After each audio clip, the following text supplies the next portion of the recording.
어찌 감히 기방이 천한 것들과 어울리는 내가 내 앞길을 막는 것이냐? 내 가난했던 시절은 이미 다 잊었으니 다시는 내 눈앞에 나타나지 마라! 매화나무 아래서 영원을 약속했던 정인의 잔인한 배신.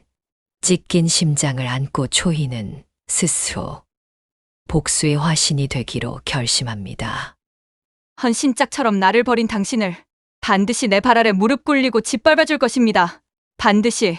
매화향기처럼 아름답던 그들의 사랑의 약속은 핏빛 복수로 변해버리고 과연 이들의 끝엔 무엇이 기다리고 있을까요?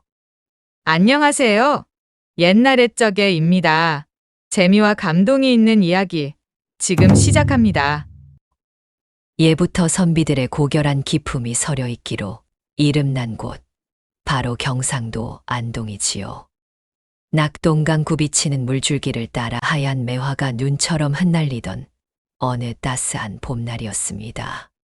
안동 외곽의 작은 초가집에 살던 가난한 선비 김도현과 몰락해가는 양반가의 귀한 외동딸 초희는 이곳 매화나무 아래서 서로의 마음을 확인했습니다.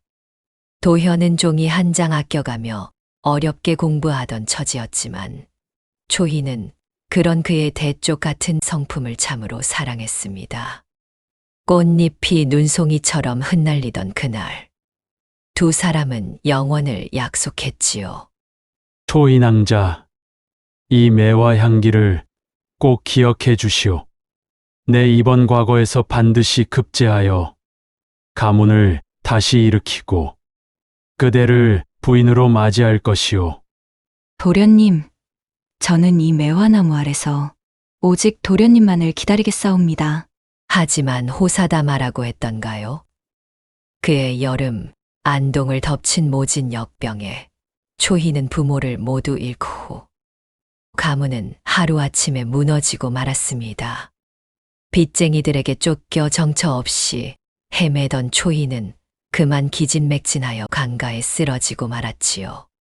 그때 초희를 구한 이가 있었으니 바로 안동에서 제일 가는 기방 낙화로의 주인 만월이었습니다. 만월은 초희의 맑은 눈빛과 기품 있는 자태를 보고는 곁에 두고 낙화로의 살림을 돕게 했습니다. 초희는 그렇게 낙화로에서 도련님의 소식만을 기다리며 만월의 일을 도우며 하루하루를 버텼던 것이지요. 어느덧 3년이 흐른 어느 날, 드디어 기다리던 소식이 들려왔습니다. 한양으로 떠났던 도현이 장원급제하여 안동의 사또로 부임한다는 것이었죠. 초희는 터질 것 같은 가슴을 안고 만월이 말리는데도 관하로 달려갔습니다. 하지만 이게 웬일입니까? 화려한 관복을 입고 나타난 도현은 초희를 마치 벌레 보듯 차갑게 외면하는 게 아니겠어요? 어찌 감히 기방에서 몸이나 파는 천한 것들과 어울리는 내가 내 앞길을 막느냐? 내 가난했던 시절은 이미 다 잊었으니 다시는 내 눈앞에 나타나지 마라! 도현의 그 모진 말 한마디에 초희의 심장은 갈기갈기 찢어지고 말았습니다. 낙화루로 돌아온 초희는 만월 앞에 엎드려 울며 빌었습니다. 행수님, 이제 전 희망이 없습니다. 차라리 기생이 되어 힘을 키우겠습니다. 아무도 나를 함부로 하지 못할 힘을요. 그리고 짓밟아줄 것입니다. 헌신짝처럼 나를 버린 그 사람을요. 그러자 만월은 서늘한 눈으로 초희를 내려다보며 이렇게 말했습니다. 아프냐? 죽을 만큼 화가 나느냐? 그럼 기생이 아닌 아름답고 기품 있는 예인이 되어라. 춤과 가야금 그리고 글까지 완벽히 익혀서 모든 고관 대작들이 내 얼굴 한번 보는 것을 평생의 소원으로 여기게 만들란 말이다. 그것이 바로 힘이다. 그때야말로 사또의 심장을 내 발 아래 둘 수 있을 테니 말이다. 그날부터 초희는 만월이 새롭게 지어준 홍련이라는 이름으로 바꾸고 혹독한 수련에 들어갔습니다. 낮에는 피가 나도록 가야금을 타고 밤에는 그를 익히며 가련했던 소녀 초희의 흔적을 지워나갔지요. 싸늘한 밤 공기 속으로 붉은 연꽃처럼 피어날 홍련의 서늘한 가야금 소리가 깊고 길게 울려 퍼지고 있었습니다. 세월은 낙동강 물줄기처럼 무심히도 흘러 어느덧 다시 3년이라는 시간이 지났습니다. 고을에는 이제 초희라는 이름은 간데없고 달빛 아래 홀로 피어난 붉은 연꽃, 예인 홍련의 이름만이 장안의 화제였지요. 그녀가 가야금을 타면 새들이 날아와 멈추고 춤을 추면 구름조차 걸음을 멈춘다니 안동 땅산에 치고 홍련의 얼굴 한 번 보는 게 평생 소원 아닌 이가 없었답니다. 홍련의 명성은 한양까지 이어져 고관대작들이 홍련을 보러 내려오는 이도 생겨났지요. 낙화로 깊은 방 안, 행수만 어른 홍련이 타는 가야금 소리를 가만히 듣더니 고개를 끄덕였습니다. 홍련아, 이제 내 가야금 소리는 안동을 넘어 한양에서도 따를 자가 없구나. 내 눈 속에 그 서슬퍼런 도끼도 이제는 아름다운 향기가 되어 흐르니 때가 된 듯 싶다. 홍련은 연주를 멈추고 서늘한 미소를 지었지요. 행수님, 제 가야금 소리에 취해 그자가 제 발치에 엎드리는 날, 그날이 바로 제가 다시 태어나는 날이 될 것입니다. 그동안의 서름과 멸시, 하나도 빠짐없이 돌려줄 준비가 끝났습니다. 만월은 그런 홍련의 손을 잡으며 나직이 일러주었습니다. 사내란 모름지기, 손에 잡힐 듯 잡히지 않는 것에 목을 매는 법이다. 절대로 내 속을 먼저 보이지 마라. 사또 도연의 심장을 쥐락펴락할 수 있는 건 이제 오직 너뿐이니라. 한편 안동관아에서는 신임 사또 김도현의 치세를 칭송하는 큰 연회가 열리게 되었습니다. 사또 자리에 앉은 도현은 겉으로는 위엄이 넘쳤지만 어딘지 모르게 수척하고 고독한 기운이 감돌았지요. 그는 3년 전 자신이 내쳤던 초희를 단 한순간도 잊지 못한 채 밤마다 홀로 매화나무 아래의 맹세를 생각하며 속을 끓이고 있었답니다. 하지만 겉으로는 청렴하고 냉철한 사또의 가면을 쓰고 있었으니 고을 사람들은 그 속을 알 길이 없었지요. 붕악 소리가 울려 퍼지고 연회가 무르익을 무렵 은은한 매화 향기가 연회장을 가득 채우며 드디어 홍련이 나타났습니다. 얼굴을 얇은 하얀 비단으로 가린 채 붉은 치마를 휘날리며 들어오는 홍련의 자태에 연회장은 찬물을 끼얹은 듯 고요해졌지요. 홍련이 연주하는 가야금 소리와 아름다운 자태에 연회장에 있는 사람들은 모두 넋이 나간 듯 바라보았습니다. 익숙한 향기의 도현은 술잔을 들고 벼락이라도 맞은 듯 멈춰 섰습니다. 3년 전 차갑게 내쳤던 그 여인, 처절하게 버린 여인, 죽었다고 생각하던 초희의 향기가 분명했으니까요. 도현의 눈동자가 격렬하게 흔들렸지만 홍련은 눈길 한 번 주지 않고 도도하게 가야금 연주를 이어갔습니다. 연회가 끝나갈 무렵 만월은 도현의 곁으로 다가가 의미심장한 미소를 지으며 속삭였습니다. 사또 나리, 우리 홍련이의 가야금 소리가 어떠하옵니까? 이 아이는 마음을 주지 않기로 이름난 아이온데 사또 나리의 위엄에 우리 홍련이의 가락조차 떨리는 모양입니다. 도현은 타들어가는 속을 감추며 겨우 입을 뗐지요. 저 여인이 누구라 하였느냐? 어찌하여 내 마음을 이리도 어지럽히는 것이냐? 이제 걸려들었구나 하며 만월은 속으로 쾌재를 불렀습니다. 홍련은 멀리서 도현의 무너지는 표정을 지켜보며 차가운 달빛 아래 복수의 칼날을 더욱 깊이 감췄습니다. 사랑이 아닌 파멸을 위한 유혹이 이제 본격적으로 시작된 것이지요. 그날 연회 이후 관아의 밤이 깊어갔지만 사또 도현의 잠자리는 유독 뒤숭숭하기만 했습니다. 눈을 감으면 환영처럼 떠오르는 하얀 비단 너머의 눈매, 그리고 코끝을 떠나지 않는 그 지독한 매화 향기 때문이었지요. 도현은 결국 참지 못하고 밤마다 낙화루를 서성이게 되었습니다. 행수만월은 이 모든 것을 지켜보며 회심의 미소를 지었지요. 드디어 고고하던 사또의 마음이 홍련이 반함정 위로 발을 내디딘 것이니까요. 달빛이 유난히 밝던 어느 날 밤, 도현은 마침내 만월의 안내를 받아 홍련의 처소로 향했습니다. 방 안에는 은은한 향이 피어오르고 홍련은 여전히 얼굴을 가린 채 달빛을 등지고 앉아 가야금을 퉁기고 있었지요. 도현이 떨리는 목소리로 물었습니다. 너는 정녕 누구냐? 어찌하여 꿈속에서도 찾아 헤매던 그 여인의 향기를 품고 내 심장을 이리도 도려내는 것이냐? 홍련은 차가운 목소리로 대꾸했습니다. 나리, 저는 그저 노래하고 춤추는 예인일 뿐입니다. 죽은 자의 향기를 산자에게서 찾으려 하시니 나리의 마음이 참으로 가려나옵니다. 홍련의 모진 말에도 도현은 한 걸음 더 다가갔습니다. 그리고는 품 안에서 3년 전 초희가 흘리고 갔던 낡은 손수건을 꺼내 놓았지요. 내 3년 전 사지로 밀어넣어 죽게 한 여인이 있다. 그날 이후 단 하루도 편히 잠든 적이 없다. 내가 용기가 없어 결단을 내리지 못해 그 여인이 마음에 상처를 입고 죽었다. 그래서 잊을 수가 없구나.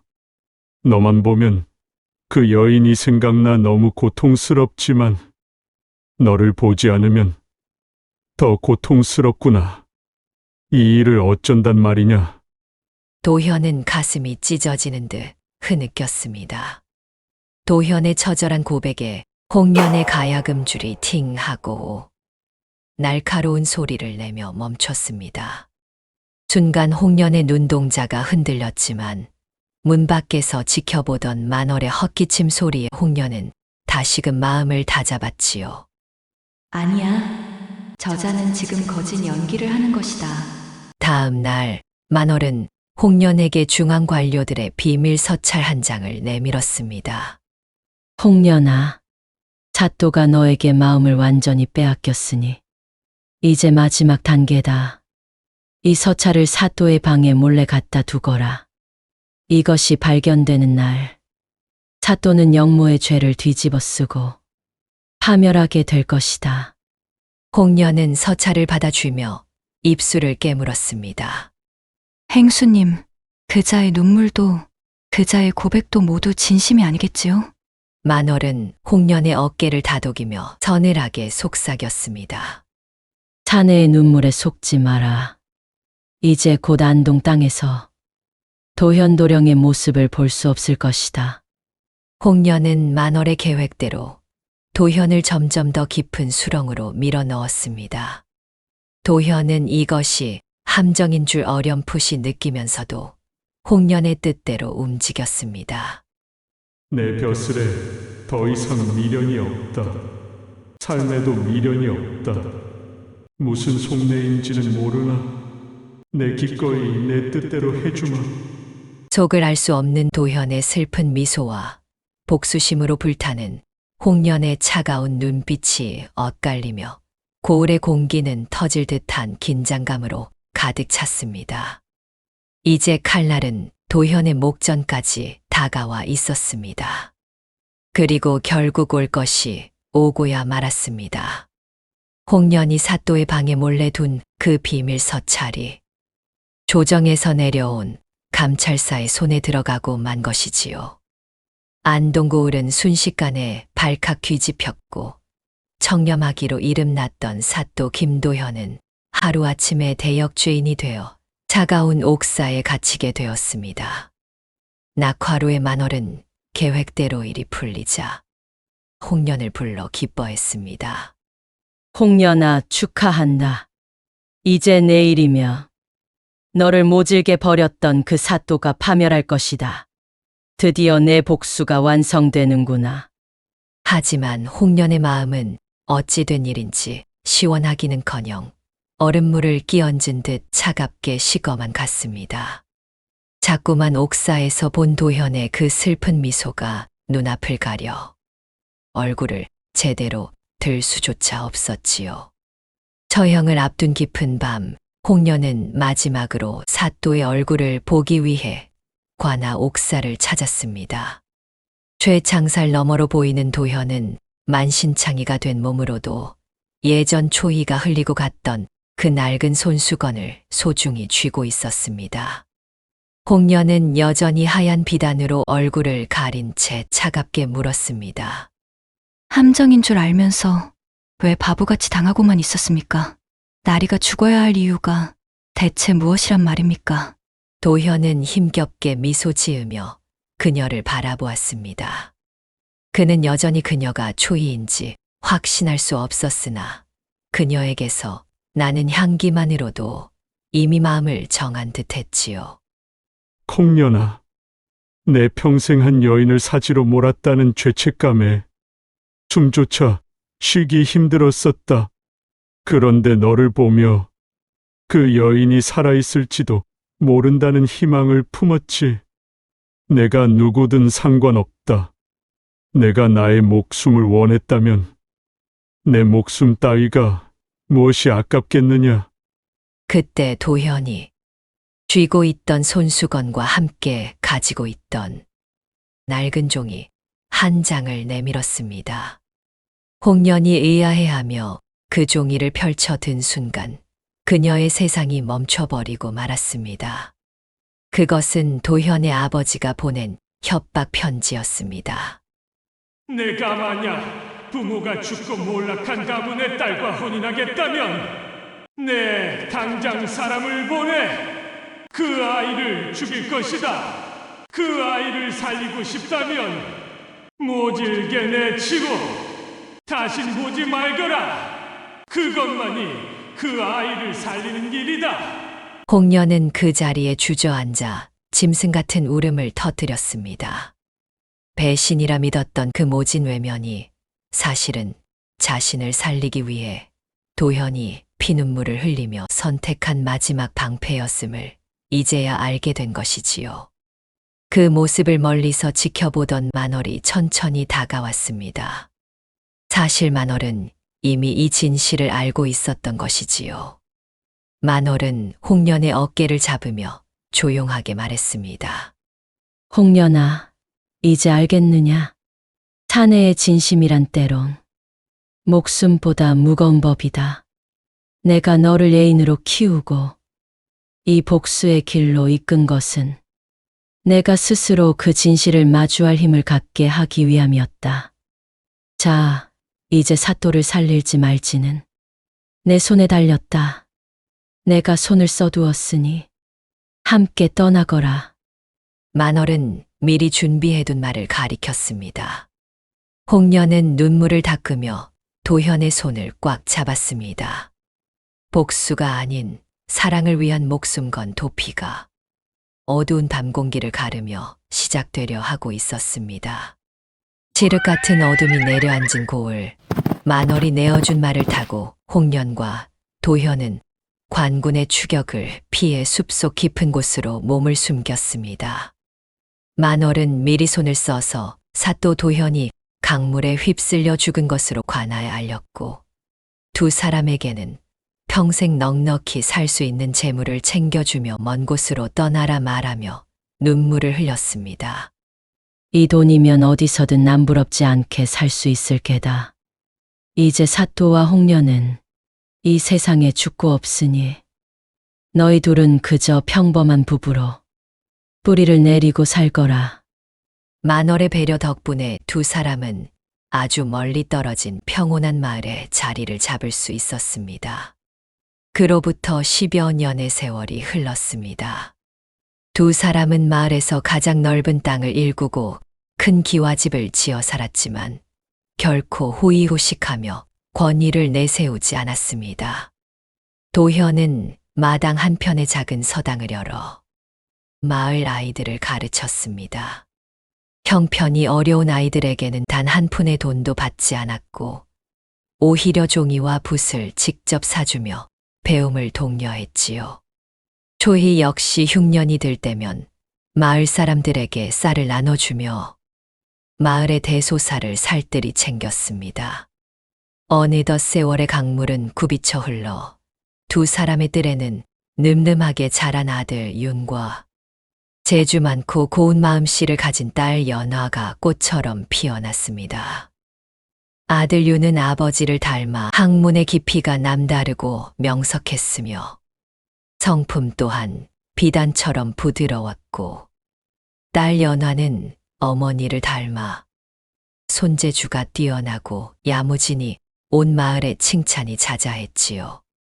마침내 아들은 억울한 사람들의 마음을 어루만지는 존경받는 선비가 되었고, 딸은 어진 가문으로 시집가 지혜롭고 따뜻한 어머니이자 아내로 그 사랑을 널리 펼치게 되었습니다. 두 사람의 머리 위에는 이제 세월이 내린 하얀 서리가 소복이 내려앉았습니다. 마당을 가득 채운 커다란 매화나무 아래 도현은 주름진 손으로 초희의 거친 손을 가만히 맞잡았습니다. 부인, 만월행수의 은혜와 당신의 넓은 마음이 없었더라면 우리가 어찌 이리 넉넉한 삶을 누렸겠소. 권력에 눈멀어 사또로 지내던 시절보다 지금처럼 아이들에게 참된 도리를 가르치고 이웃과 정을 나누는 이 삶이 100배, 1000배는 더 귀하고 행복하구려.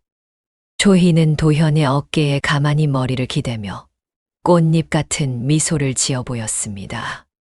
서방님, 원망하는 마음을 내려놓고 우리가 받은 복을 세상에 돌려줄 수 있어 제 마음도 참으로 평안합니다.